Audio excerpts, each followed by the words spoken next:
Hey guys, and welcome to another East Coast Rams podcast video edition.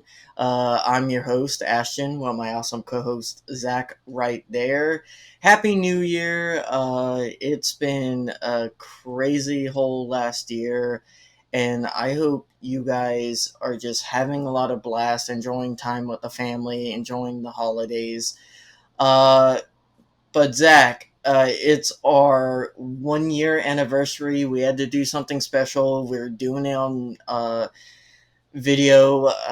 It has been a blast working with you, doing all the scripts, preparing, recording, going through a lot of highs, especially the year before, and a lot of lows, especially this last year. But it's been a blast no matter either year we have done this, and hopefully 2 out of 3 years can be Super Bowl winning years next year.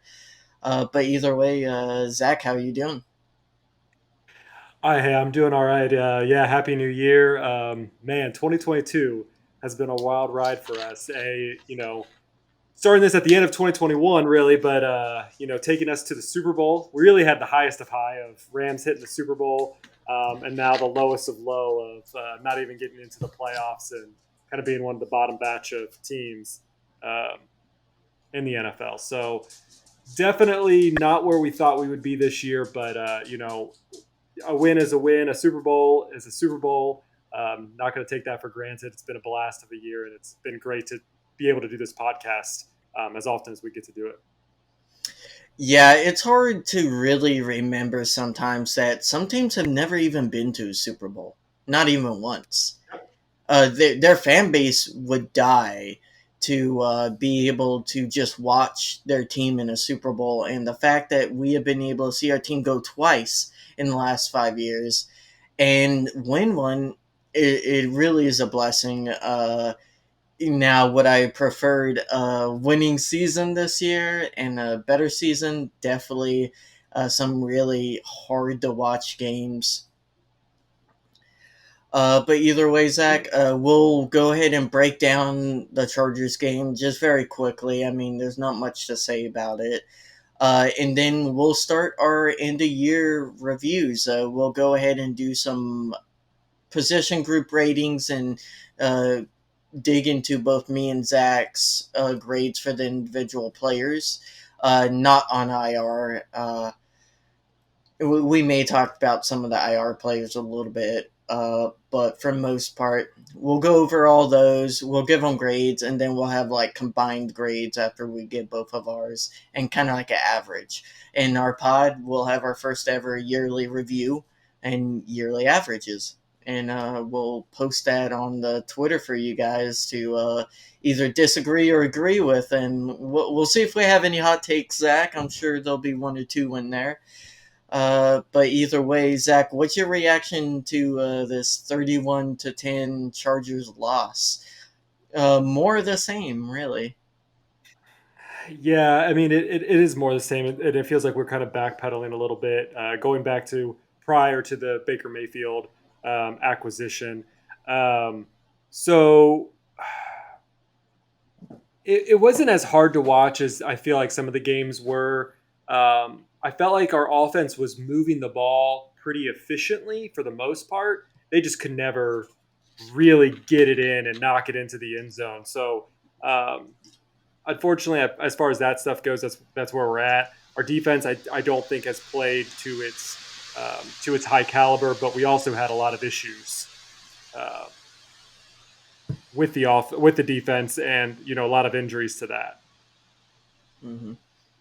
Yeah, you can definitely tell that Baker Mayfield is struggling against these more complicated defenses right now within our system. And again, people have to remember he's only been with the team, what, 3 weeks, if that? So he definitely didn't have a great game. He was fine. He was better than, again, his worst game this year is still better than Bryce Perkins or Wolford. So it's given us a chance to see what our other players can do. Cam Akers can more. you can kind of tell it's helped our run game a lot just by the fact that they're not loading the box as much because we can actually challenge them downfield somewhat with Baker Mayfield. Of course, it's not like it was with Stafford, but it's better than nothing, and Cam Makers took advantage of that. I think the line has also got healthy. Those two things combined, I think, helped Cam Makers have a really solid game. Another back-to-back great game for him. What do you thought? What did you think of Cam Makers? I think this is the Cam Akers of 2020. Before he got injured, he was running efficiently. He was making those big runs. I mean, he was finding the hole, and that's what's been missing. Is like it felt like any time prior to this. So when he came back from his injury, and then for the most of the season, it felt like he could never find those open holes. And whether that was because of the offensive line, or maybe the play that was called, I don't know. But it just felt like he wasn't ever finding those openings. He was always just getting hit either at the line of scrimmage or behind the line of scrimmage.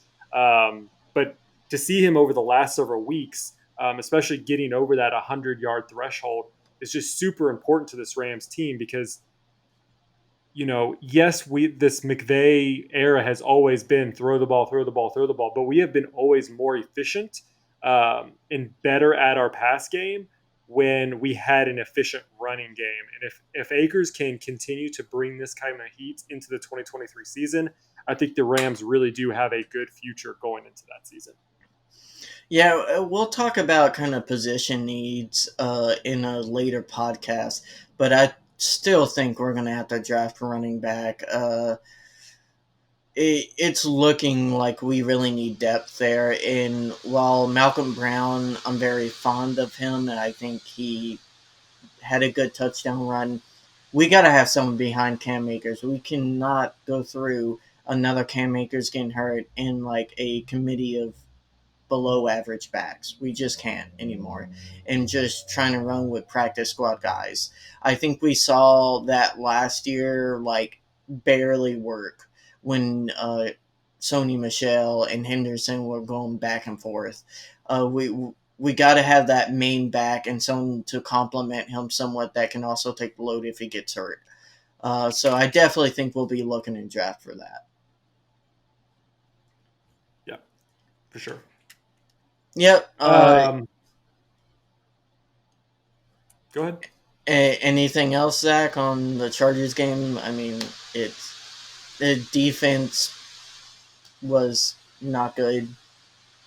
Uh, Yeah, it wasn't good. I mean, I feel like when you go back and look, there was some good plays that were made, but we had no sacks, we had no turnovers. Um, D it, line had it its worst game of the year. yeah, I it would definitely argue. did. Oh, for sure. Um, I would 100% agree. I would recommend everyone listen Jordan Rodriguez, 11 personnel. She made a good point talking about like this isn't how they want to play the defense the way just kind of like how they're having to cushion it because the D line isn't getting pressure. When you're not able to get pressure with four, you have to blitz and bring someone else. That means one less person in coverage, which also means like you have to back up your safeties and your DBs and are tackling, especially from the safety position. And this is more my opinion, has been so bad that that's when you have those broken plays that just break loose for large yards. And this game was an outlier for most part for defense, letting those big, huge plays happen. We've done a relatively great job at limiting those to the Rams defense. But yeah, the D line just couldn't get it done, couldn't get pressure. It was awful against Eckler. And Eckler, don't get me wrong, is an undervalued rated back. He's a top 10 back in the NFL. Not an excuse. You should still be able to limit him more than what happened. And the D line was clearly missing Aaron Donald on Sunday. Yeah, and I mean, as much as we have praised Bobby Wagner, and he deserves all the praise that we got, he didn't have the best game in the world. He was more just kind of in the background. he played his position, but we haven't seen that big stardom that we have over the past several weeks. I mean, really this whole season. Um, so yeah, our run defense just wasn't there to kind of help, force them to throw the ball more, which means hopefully forcing more errors with Herbert. So they had a good run pass game. Really going back and looking at it, Mike Williams had a great game, 94 yards. He was averaging 13 plus yards per catch. So um, yeah, it's just one of those things where it was unlucky. We're hit with injuries on all sides, whether that's offense, defense, special teams. There's really not a whole lot we can do about that. The coaches can't do a whole lot. They have to do with what players they have, whether they know the playbook, don't know the playbook, don't have the reps, things like that. Hmm. Well, lost to Chargers. It sucks. Wish we could have won. But we'll go ahead and start our end of year review. We'll give out those grades, starting with, I believe, special teams. And uh, let's talk about IR a little bit. Zach, who kind of shocked you if I told you at the beginning of the year on this IR list would have been there? Like, I know you can't predict injuries, and no one wants players to get hurt. Uh, Also, shout out Demar, I believe his name, the safety for Buffalo. So happy he seems like he's actually recovering, and there's no serious long term health damages. But the Rams have gone through their own injury problems. What exactly there shocks you? I think it's just the quantity of stardom that was placed on injured reserve. I mean, you know, you have Cooper Cup, you have Allen Robinson, you have Matthew Stafford. I mean, those are three core. We're not even talking about the offensive line, which has been literally obliterated with only having one starter play this entire season. Um, Yep. so it's not really who, it's how many. I feel like we could have limped on with, we could have done really well if we would have lost just one of those players. But losing all of them, I think really, uh, really hurt us in the long term.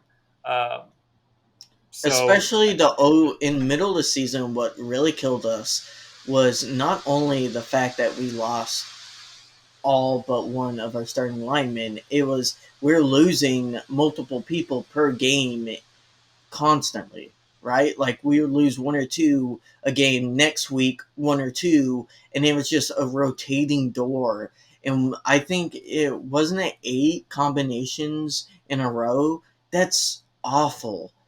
We had the highest in the league for most combinations for starting line, and there's no coincidence once we got that continuity that our line started playing better. You got to play together, and none of those guys ever played together. On top of that, our first string wasn't taken out. Our second string was taken out. Some of our third string was taken out.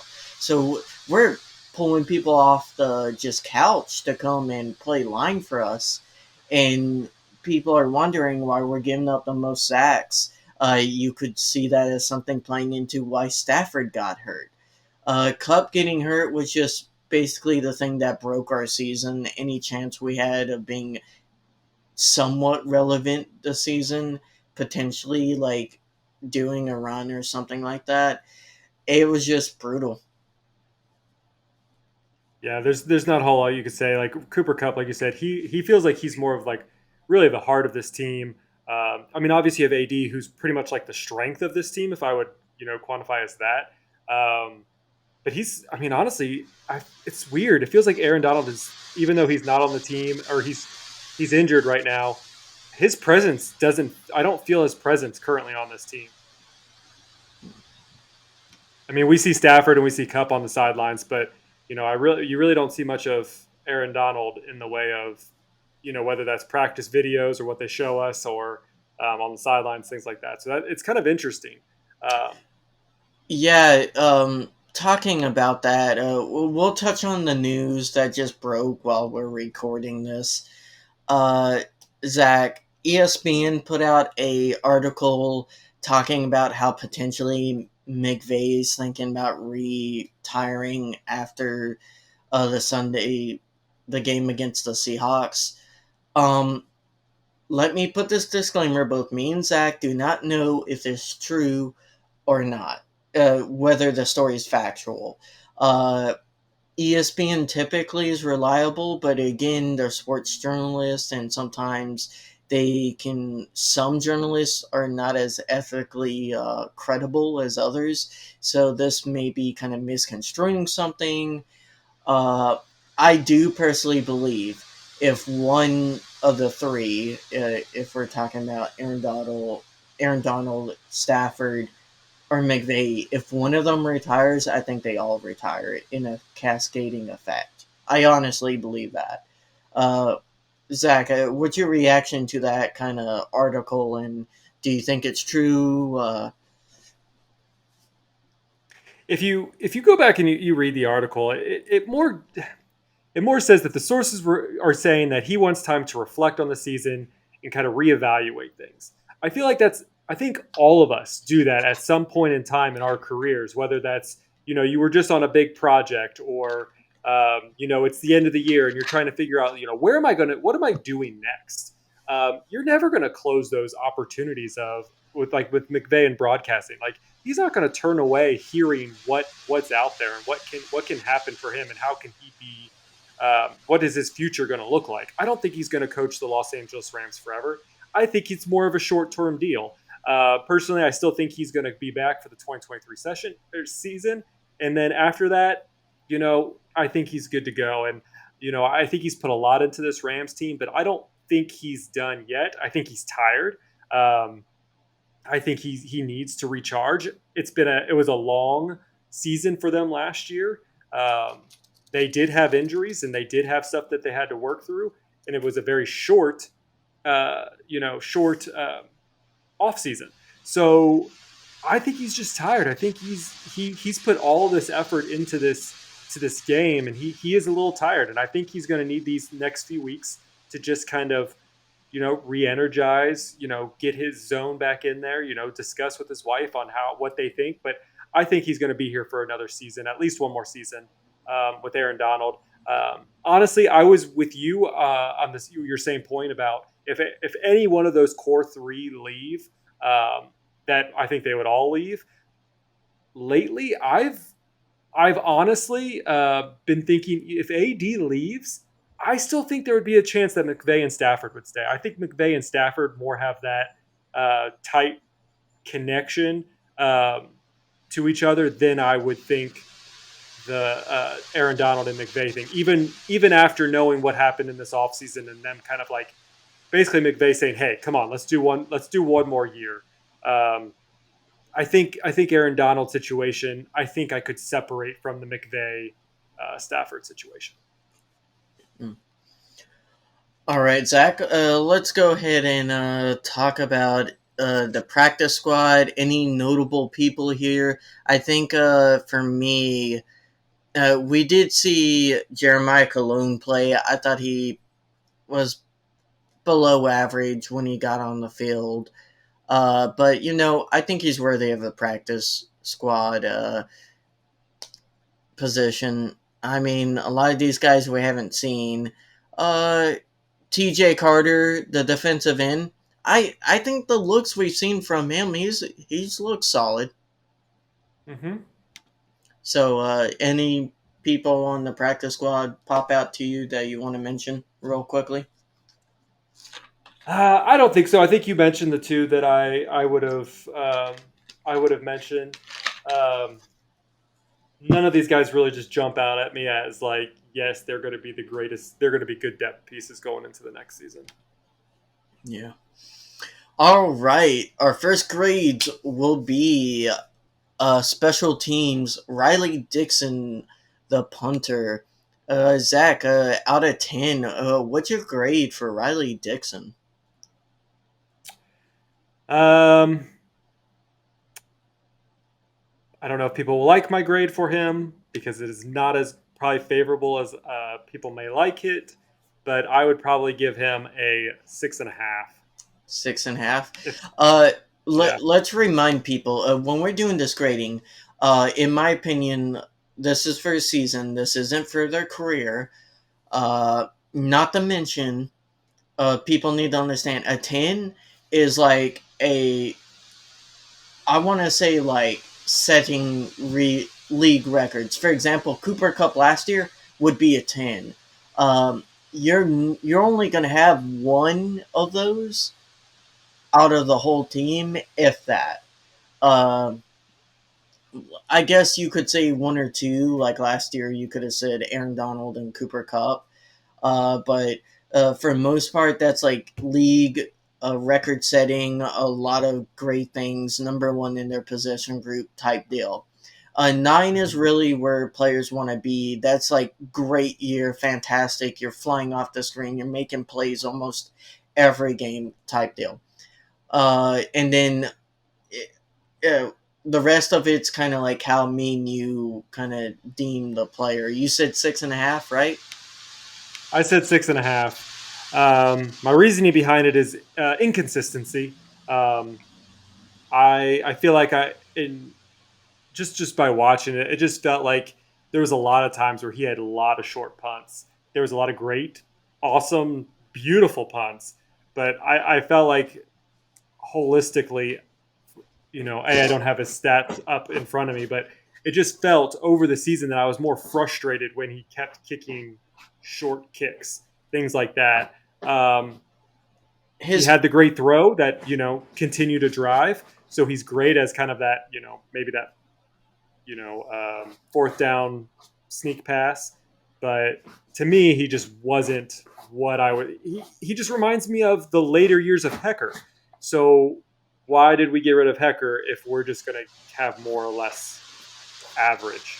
Well, to be fair, I think they were going to draft a punter last year. It just all the punters were gone. Good punters were gone by the sixth. Honestly, like Mm-hmm. they were getting drafted. I think one got drafted in the third.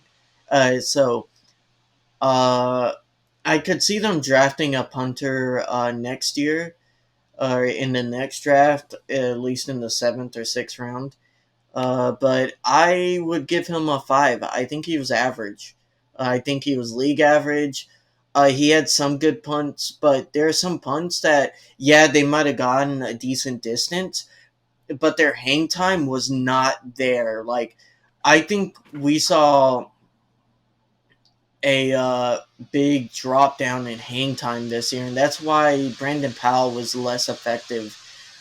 While I still like Brandon Powell, and we'll touch on him when we get to him, I still like his decision making. I feel like that less hang time really affects your punt return coverage and the angles you can take as a punt returner.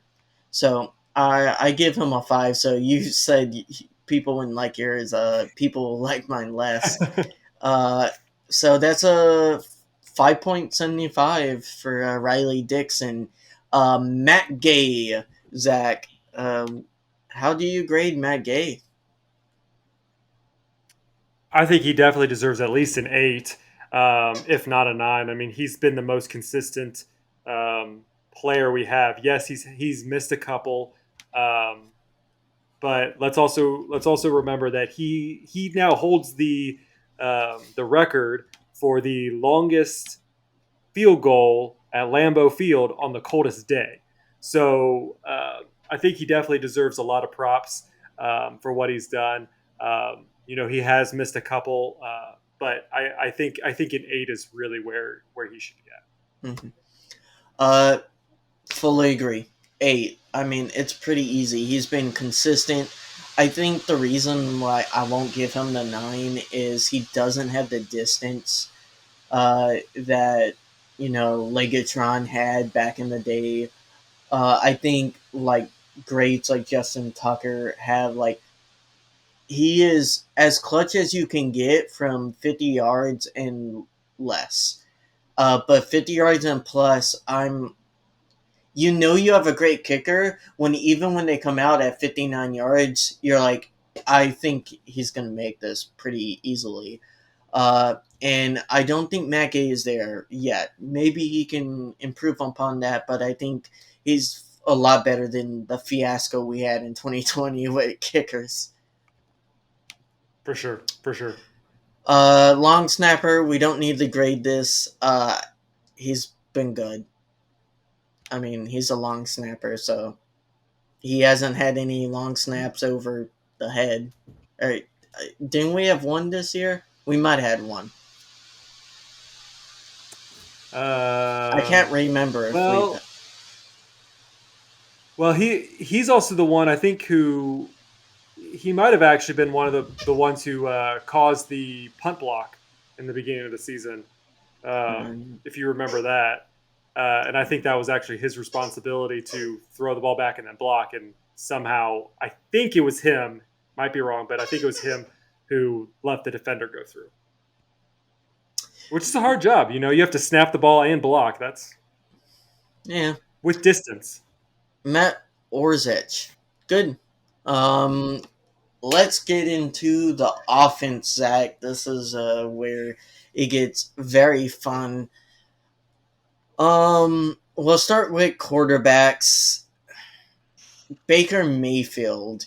Uh, again, I will say these grades. It's going to be for the games he's played. Now, I'm not going to give him extra points because he hasn't learned the playbook. But either way, Zach, how would you grade Baker Mayfield for the games he has played? Yeah, I think he's played. This will be his fourth game, or is this his Yeah. fifth game? I'm trying to think now. Um, I'd probably give him a 7. I think going into this, he's exceeded my expectations. I probably grading him before. I probably give him a 5 or less. Before he came to the Rams, I think he has done a he's done, I think, admirably for what he was put into. This is really his chance to shine, and so whether he uh, does well or doesn't, it's more on him. I don't think he will be a Ram in 2023, especially if Stafford does officially, or whether or not he has already said officially that he was staying on. Um, I think he's done that admirable job. He's trying to fight for a QB1 spot somewhere else. I think he definitely did it against Denver. Um, I really think that coming off of that uh, against the Raiders, coming off that 2 game or 2 day prep, I think it just shows that he does have the mentality to do it. Yeah, he had the two kind of bad games with the Packers and the Chargers. Um, it's hard to beat people at Lambeau, especially in the cold, especially when you don't really have all the offensive weapons that you probably should. Um, Same thing with the Chargers. Again, you're facing off a team that's honestly, we didn't even describe the fact that the Chargers are actually the healthiest probably they've been all season. Um, and so having to deal with that on top of, your offensive line is just not playing the way it should. Yeah, Yes, I have a dog in the background squeaking their dog I. uh, that's fine. She's excited for Baker Mayfield, apparently. Uh, yeah, I mean,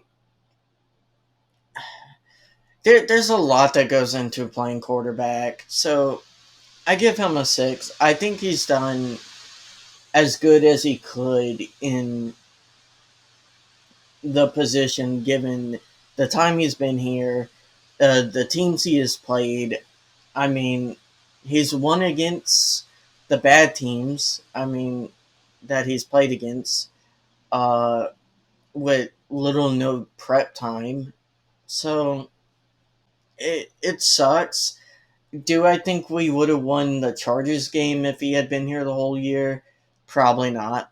I mean, they came in really wanting a win. You could just tell they were spirited, healthy, and just we couldn't compete to their level. So I give him a 6. Not too bad. Bryce Perkins, Zach, started a game, played in two others.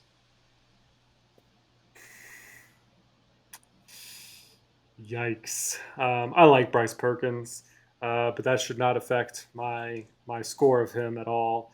Probably give him a 4. Yeah, I mean, I'll I give him like a him. four. I think he's a good guy. I think he just doesn't get the reps that I think he needs. And He I like his played movement. better. He played better than Wolford. Oh, for sure. Wolford, I don't know. I think mentally he's there. He's mentally prepared for the game. I think he knows what he wants to do, but his accuracy just always seems slightly off. And I'm not really sure why that is, or maybe that's just me watching it. But for Wolford, I really probably would either give him probably a 3 or a 4. So we'll just go a 3.5. I'll give Wolford a two. It sucks for me because I really liked Wolford 2 years ago. But every time he started, he just can't play in this league, and it's against multiple teams. He's had one good game, and he didn't throw a touchdown in that game. So we have to be honest with ourselves. If he can't throw touchdowns and he's throwing multiple picks, and he can't read defenses, and clearly our offense is hobbled, and you can tell McVay is hiding stuff from like plays calling when he's at QB. I just don't think that's a quality starter in this league, or backup. Better say, like backup you want at a 5 or 6. Honestly, realistically, and I just don't think either of those guys are there. So if Baker Mayfield wants to sign up as a backup, I would be perfectly happy with that. I think he's looked solid enough to where, like, if Stafford got hurt next year, I think we could win 1 or 2 games, like a 3 period game stretch. I would be comfortable for a few games. Would I want that the whole year? No, but But you have to admit you don't think Baker's going to be a Ram in 2025. no, no. I think he's gonna he'll probably go to Washington or the Colts because the Colts love just rotating QBs for no reason. Um, it, he'll get 10 million. I think he'll get around 10 million to be a starting QB somewhere, and someone will give him a last shot because he has looked solid with the Rams. Not great, but solid. Yeah, yeah. I mean, and the Rams would if the Rams do, or if Baker does get to a team, and the Rams get a comp pick, so that's something to look forward to as a Ram. Yeah. Cam Akers, Zach. How would you grade Cam Akers? Man, if you're not watching the video, man, you could probably see my face. This is a tough one because if you ask me again prior to 3 or 4 weeks ago, he'd be probably rated as a 4. But really, he's shown that he is a durable back. Uh, so I think for now, I may go back on my word here in a few weeks, but I think I'm going to give him a 6. I think he has the potential to be a 7 or an 8. We just haven't seen that all season. So for great as an all season, I'll give him a 6.5. Change Mhm. mine to 6.5 because I think we see the potential from him. Yeah, so he has 167 attempts at 682 yards, 7 touchdowns with an average of 4.1, and that average being 32nd in the league. I think it's a 6. He had an abysmal first half of the season when he was playing. Um, I don't know if he was still recovering or part of that was the line. There's a lot of factors that can go into that. But I really, the last 3 games have buoyed up his score by 3 points for me. So Definitely better than what I thought it would have been like 2 months ago.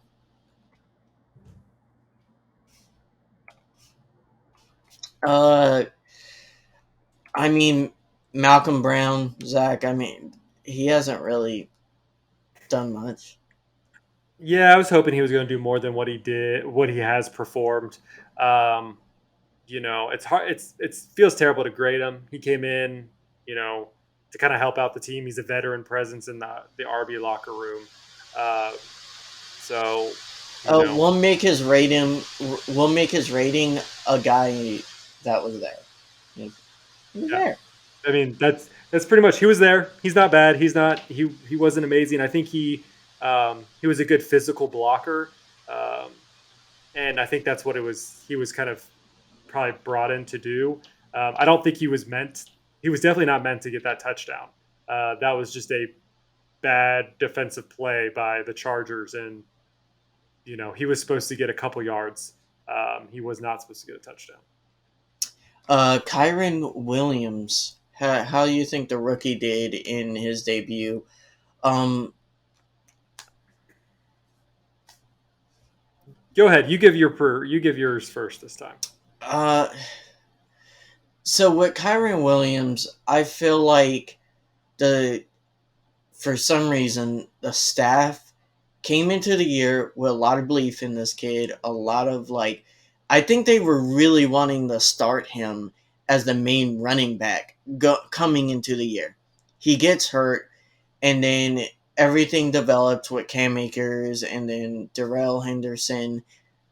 And for some reason, he just completely lost. I believe he lost the coaching confidence completely uh, of the staff. I don't know why. Because every time he played, he seemed like he had a juice. His stats don't pop off the page. It just, he looked better than everyone else, which isn't saying much. Maybe it was just not learning the playbook quick enough. I just don't know. I'll give him a 5. I thought he was average to above average when he got his chances. He just didn't get a lot. Yeah, I think that's exactly. I agree exactly with what you're saying. I'll give him a 5 as well. Especially in the first half when we did see him come out, it just seemed like he was doing a little bit better than Cam Akers or Daryl Henderson. When Henderson, he was pretty good about getting 4 to 5 yards per carry. I felt like when we saw when we saw Akers, he was getting either -2 to +2 for the most part. And then Kyron, for some reason, he was just seemed like he would get 6, 7, back to back. But normally that was in garbage time when they were just not putting in Akers or Henderson anymore. And when they were already going to lose the game anyway. So I think he does have potential. I'm not sure what the deal is. I don't know if they're just like, well, we're just going to hold him back since they do have a long term deal with him being under his rookie contract. So maybe that's what they're thinking. Um, why spoil something that there's no purpose for it other than maybe just giving him the reps. But I think giving Cam Akers the role, I think we've seen over the last several weeks, that's boost him, and hopefully he'll stick around again until 2023. And I think if you bring in Cam Akers, Kyron Williams, and then you have a third back, I think that would be a good rotation. Yeah, Kyron Williams had 35 attempts for 139 yards for 4 yards average. Uh, not terrible, like you said. So Tutu Atwell. How did everyone's favorite second round pick do this year? So I think everyone kind of ate some of their words a little bit when it comes to Tutu Atwell. Yes, I think it was. I think this is more of a Kyron Williams deal where the staff just didn't know how to use him, um, and it had to take Cooper Kupp being down, Allen Robinson being down, Van Jefferson being down. For those periods of times when those separately, I think it had to take all that for them to really put their trust in Tutu. Um, Because if you put Tutu Atwell out there and you have Allen Robinson and you have, um, whether it's Ben Skoranek, whether it's Cooper Kupp out there, you're more, if you're Matt Stafford, this is again the beginning of the season when you had those options, you're more likely to go to Cooper Kupp because he's your guy than you would Tutu Atwell or things like that. So I really think it did take the injuries to kind of push Tutu Atwell into the spotlight. And as we saw, he's a fast guy. He's super fast. He gets the ball and he runs and he's out of there. So to me, I think he deserves something more than what I'm giving him, only because he wasn't used a whole lot. And again, it seems like it's not his fault that he wasn't used a whole lot, but he was on the field quite a bit. He just wasn't the target. He wasn't targeted a lot. So I think I'm going to give him a 6. He did a really great job with the passes he did catch. But I still want to see a little bit more from him. It, it, why do you think McVay has been like kind of hesitant to use him? I don't know. I don't know if it's this. Sometimes I feel like the LA Rams are just so stuck in Hollywood that they have to have the big names. They have to have the star power, and if it's not the star power, then what are they selling? And that's been my thing all season, whether I've said it publicly or not. I still think the LA Rams have an LA problem, in the fact that they have to have that star power to be successful. Um, and I think I think we've seen that throughout the season. I mean, more fans show up against us than they do for us, or at least it's 50-50. So um, I think because it's not a star powered name, they maybe don't utilize them as efficiently. And that's, maybe and I probably am completely wrong on that, but that's just kind of how I am seeing it from, my place in Indiana.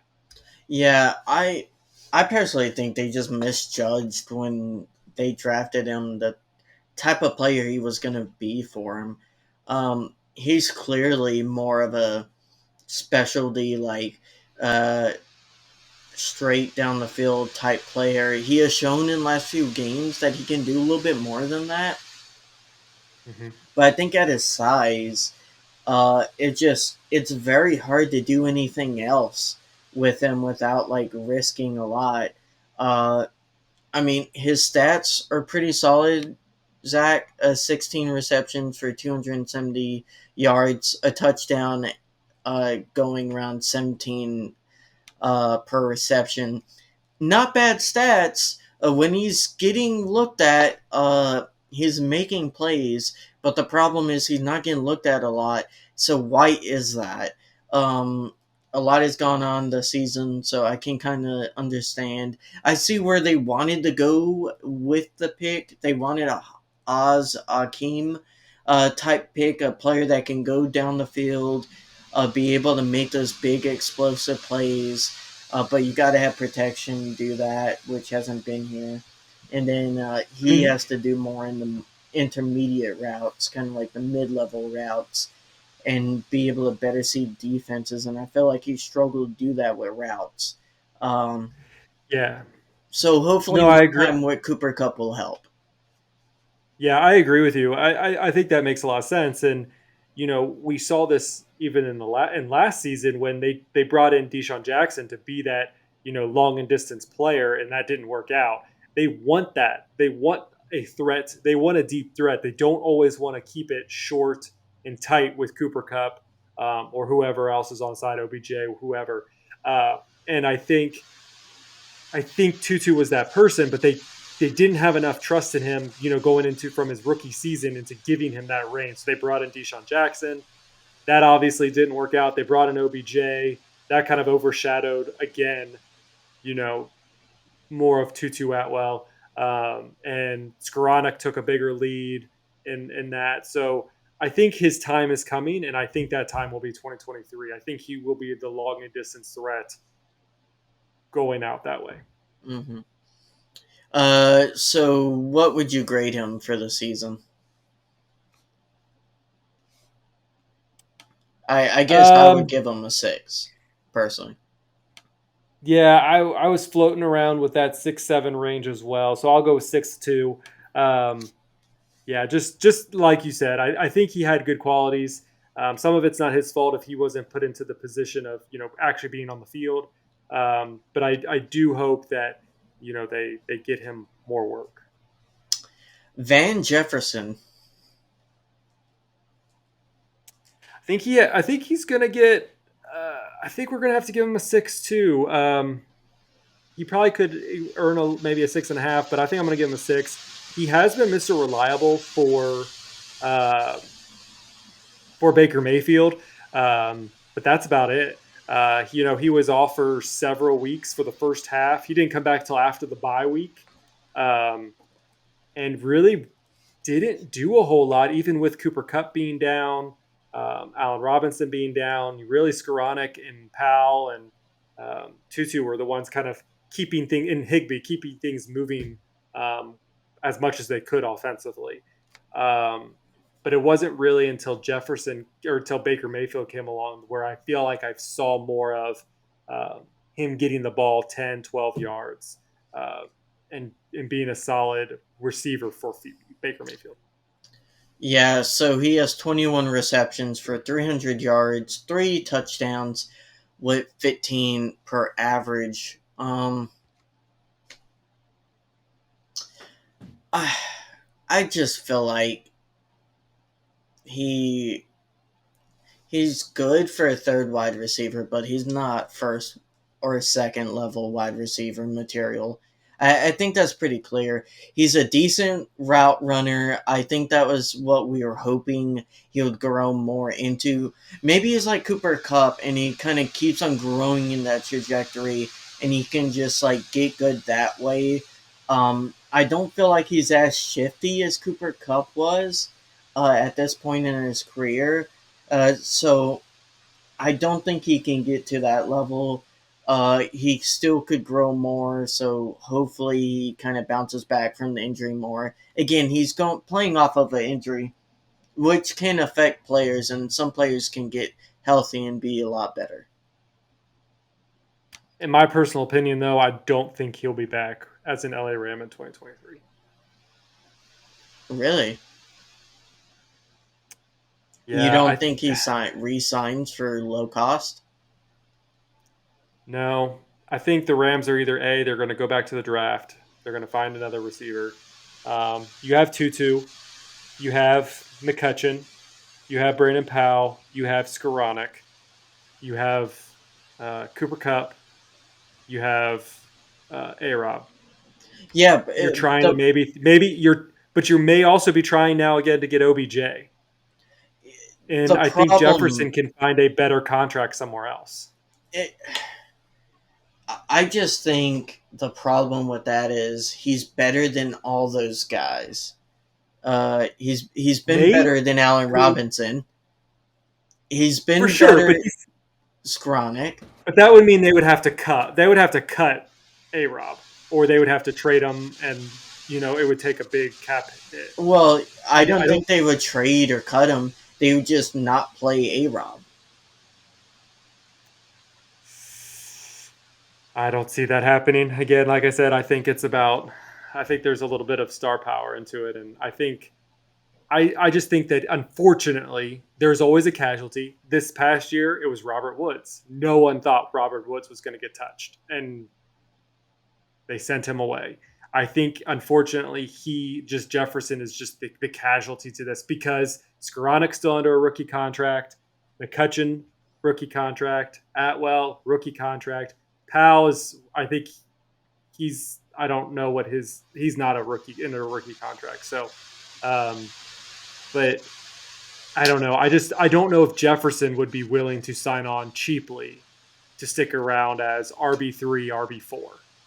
I could definitely see Woods try to take advantage of that and try to sign with us for cheap. If Van Jefferson is Love it. asking for too much, I definitely could see Woods coming back. But we'll get into all that juicy free agent stuff next episode.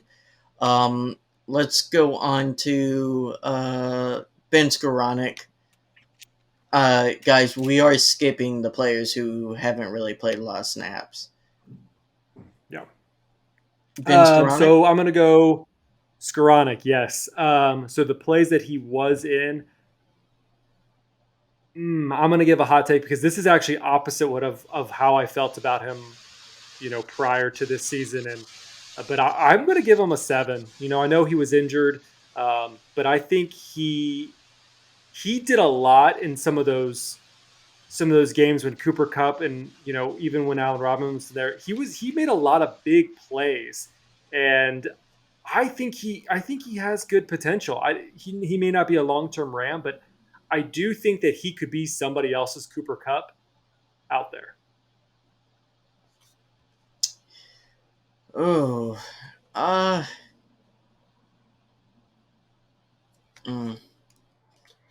This is hard because I definitely wasn't a hater of him.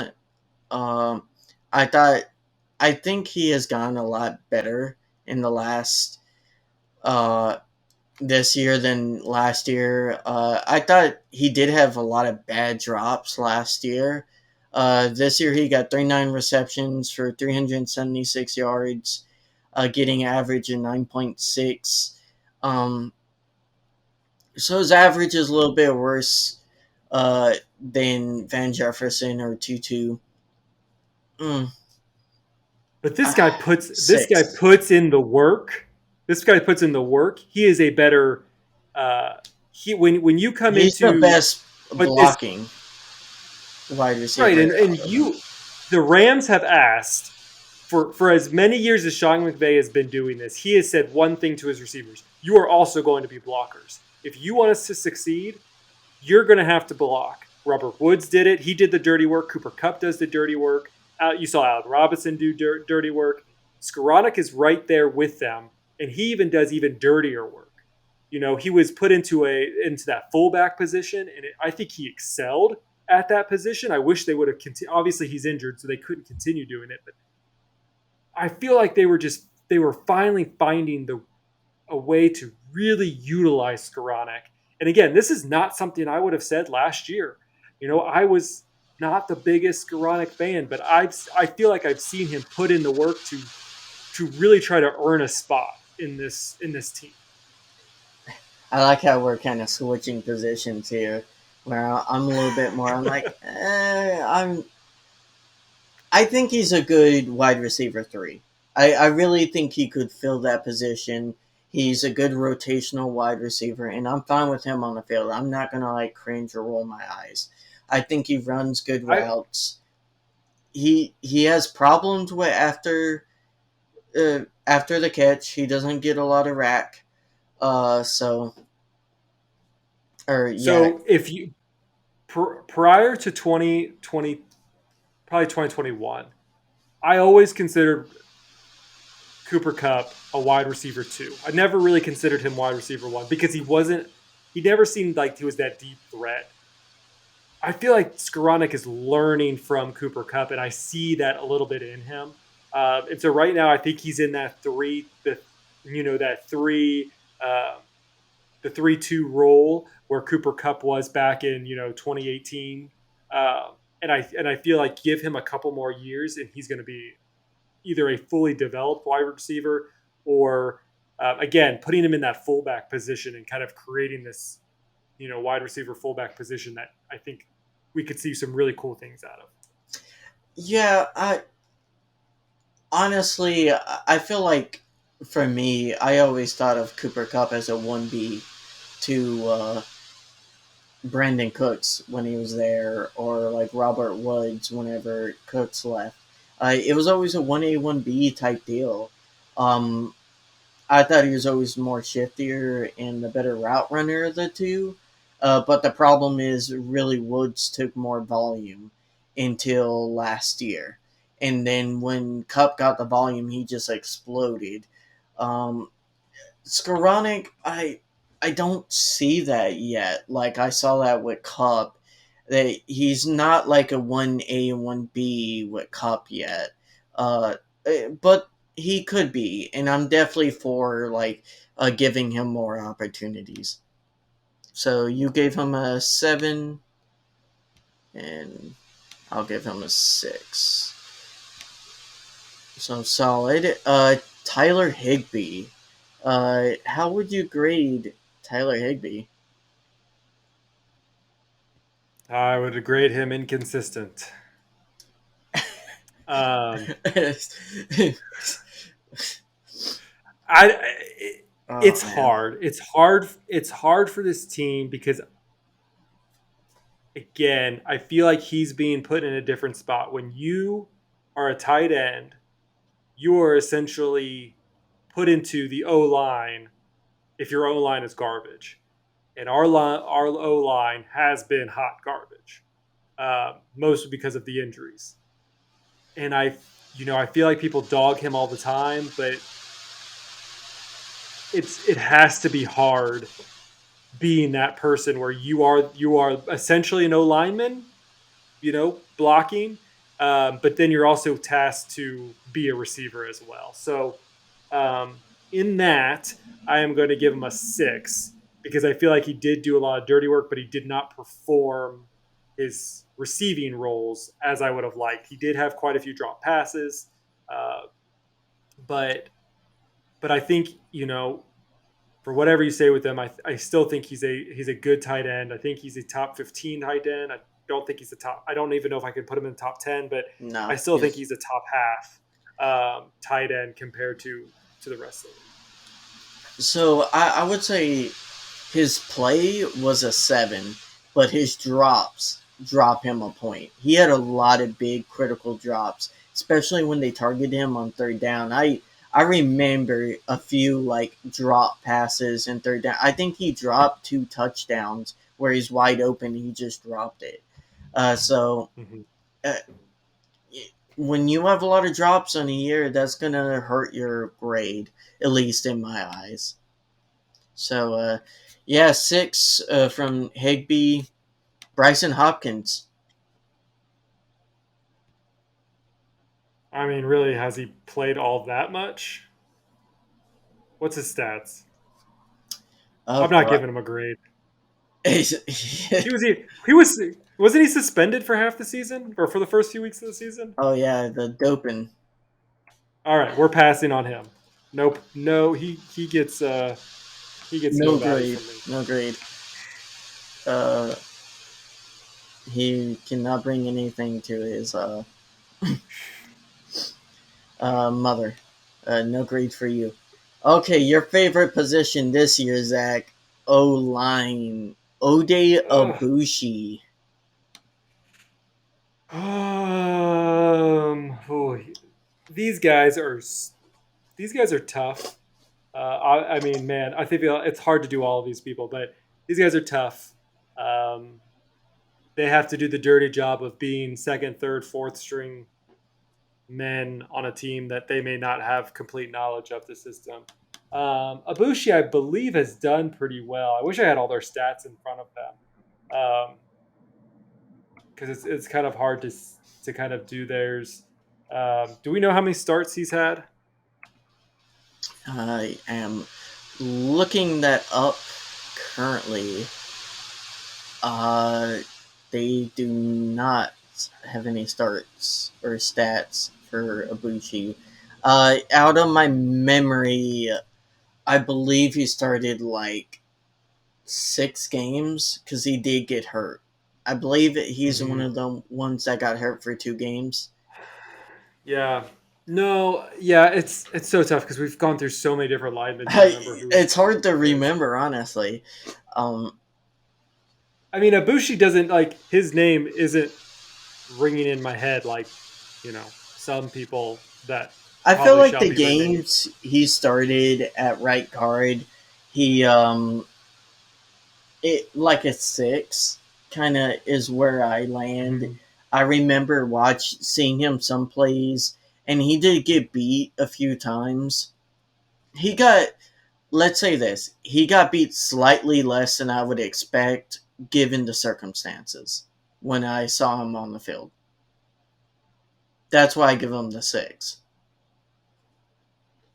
Okay. Like I would be fine if they brought him back to be second string. I think, and here's where I'll go with this. Any of the backups that they currently have right now playing, I think would be great depth pieces to have. I feel like we've finally gotten rid of, at least mostly got rid of the clunkers who were kind of are holding us back. And it was only because they were there for so long that we kept them around. Oh Um, gosh. I think, but I feel like the crew that we have now, I would be fine keeping around moving forward as second stringers. Yeah, but at that point, you might as well just draft someone that you think has potential. You know what I mean? Like, I'm that's just where saying, if you we get didn't have a no boom. choice, yeah. I Uh, mean, uh, That's where you get a I don't no boom to disagree. be your depth. But if I said like, and I don't mean everybody, but if you could keep a couple of the members, like you do go draft other people, but any one of these positions, I probably would feel comfortable, like with Ibushi, with Scora, things like that. I feel like with those players, I would feel comfortable with one or two of them sticking around as depth pieces. Brian Allen.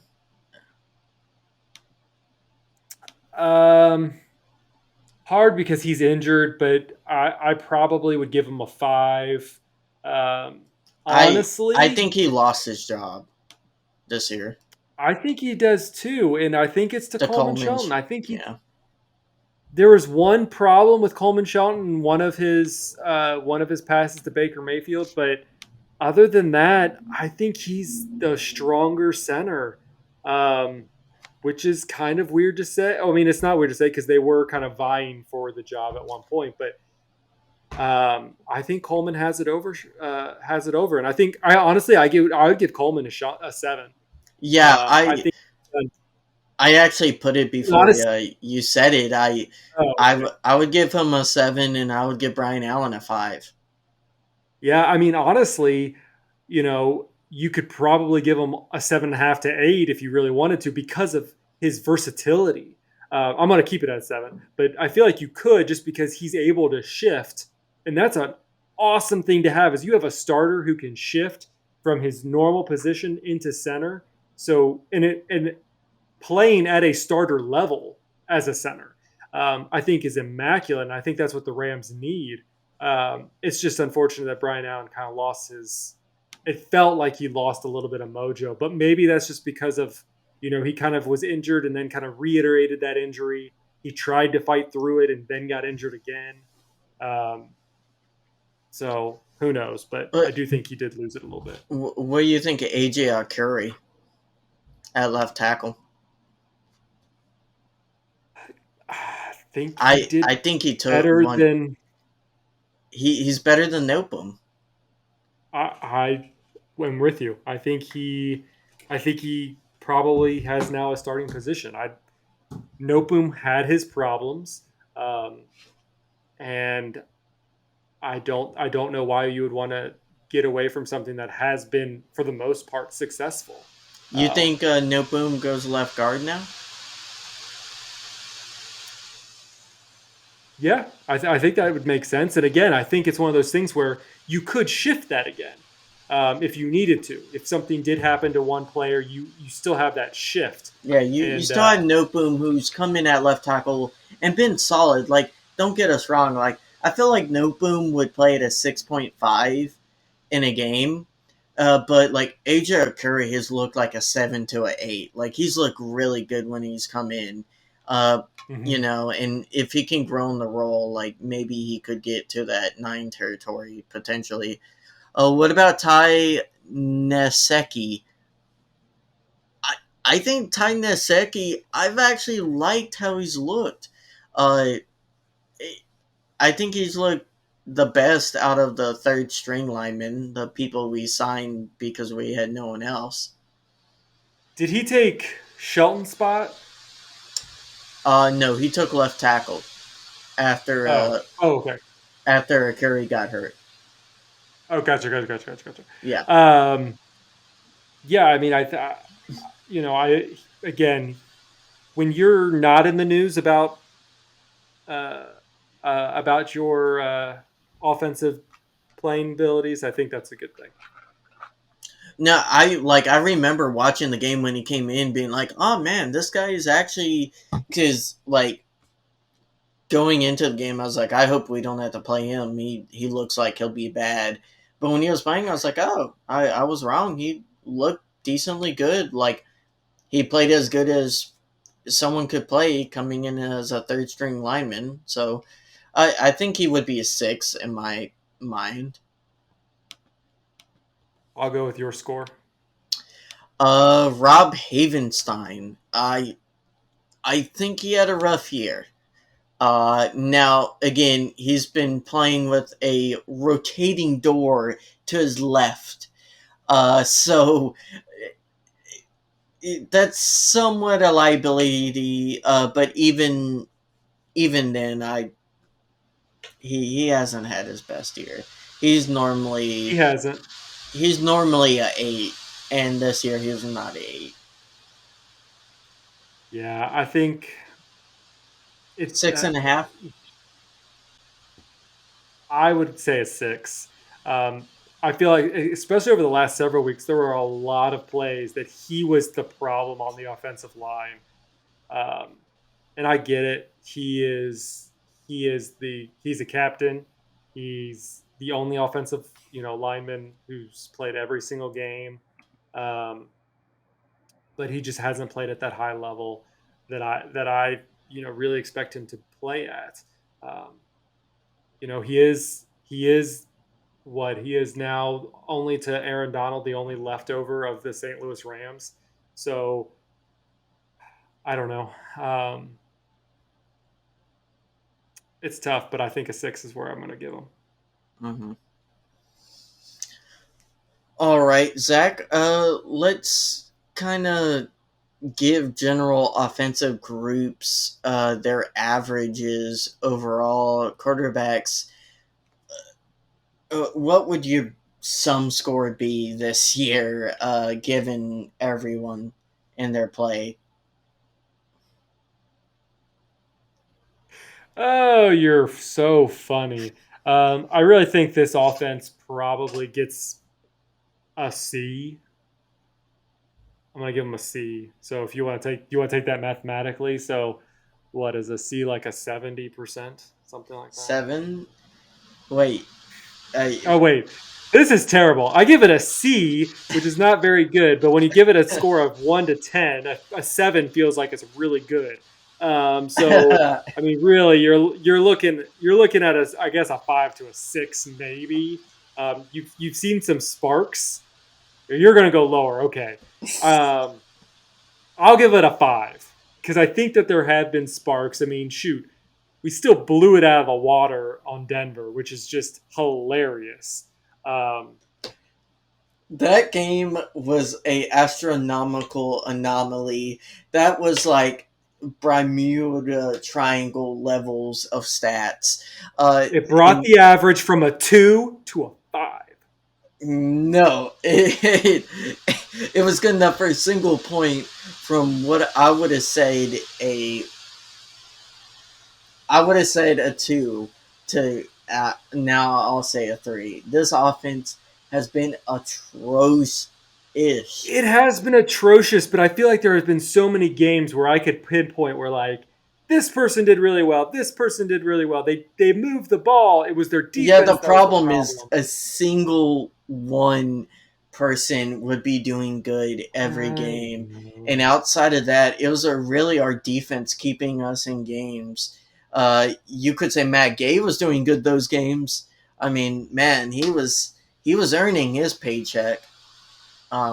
But Yeah, it, a lot of it's context disappointing. given.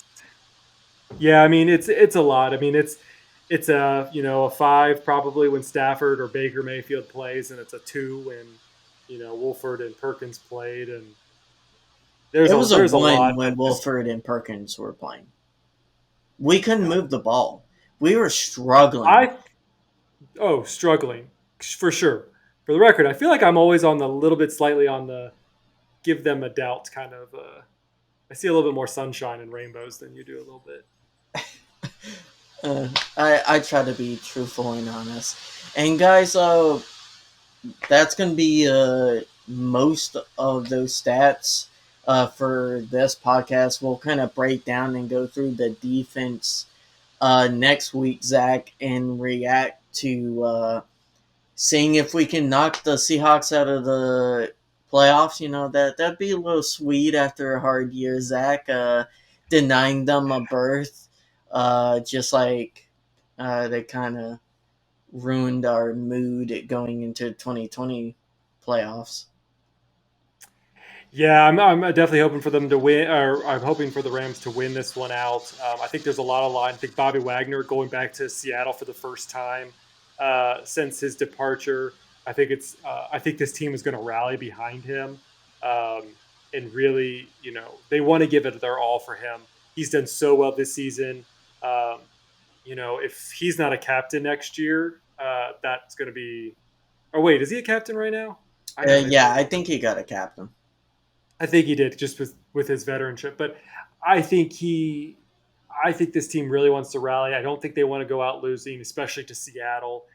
There's a lot of implications that happen if they do win. It helps The Detroit out, Lions.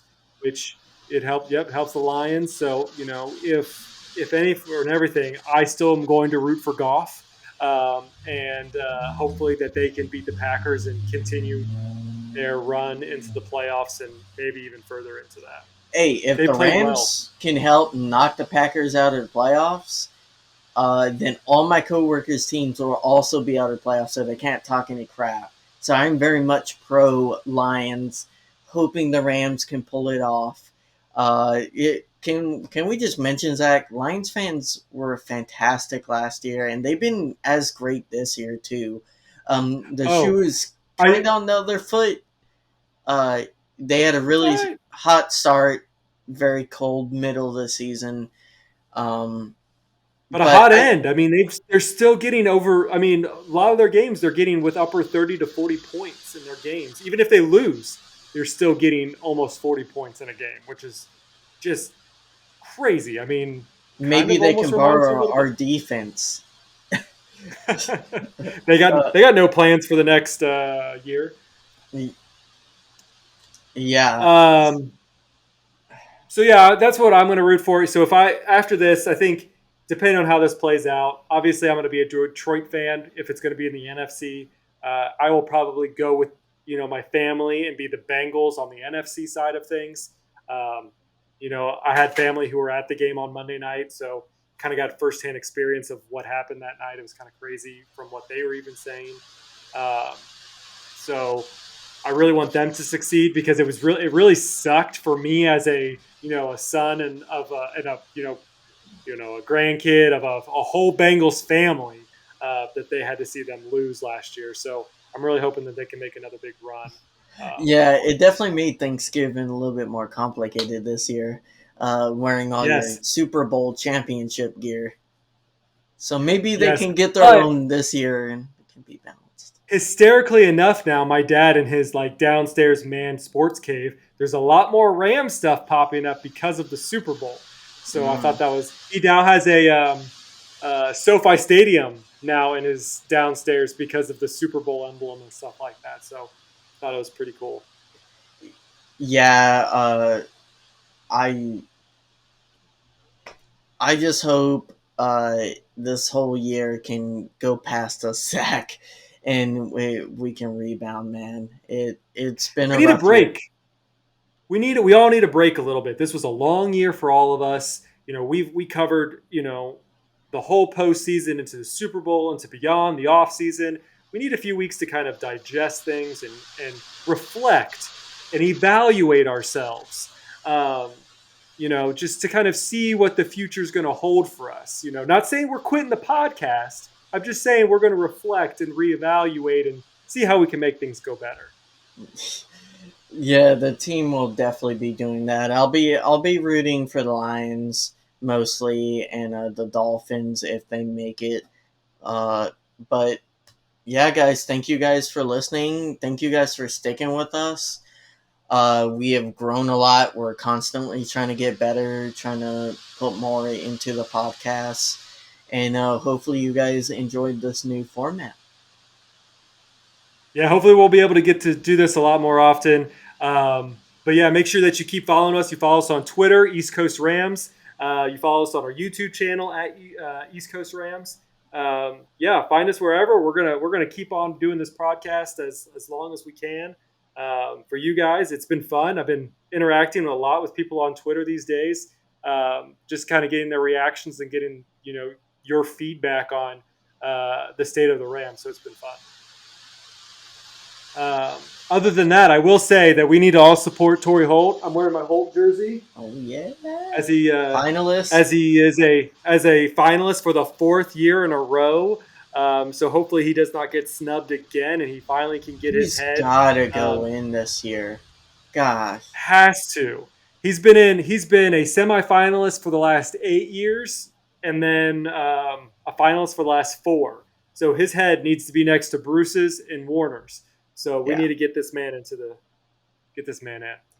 Gotta get that greatest show on turf Hall of Fame row that we can put neatly next to the greatest show on surf's row. Uh, hopefully, whenever they all retire. For sure. Can't wait for that too.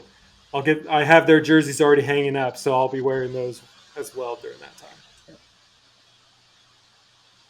All right, man. Well, that's going to wrap it up for this week's episode. Please subscribe, like, share the podcast with everybody that you like. We got one last game up against the Seahawks, so let's get it done. Let's get this win for the Detroit Lions and knock those Seahawks out of the playoffs. So, whose house? Rams' house.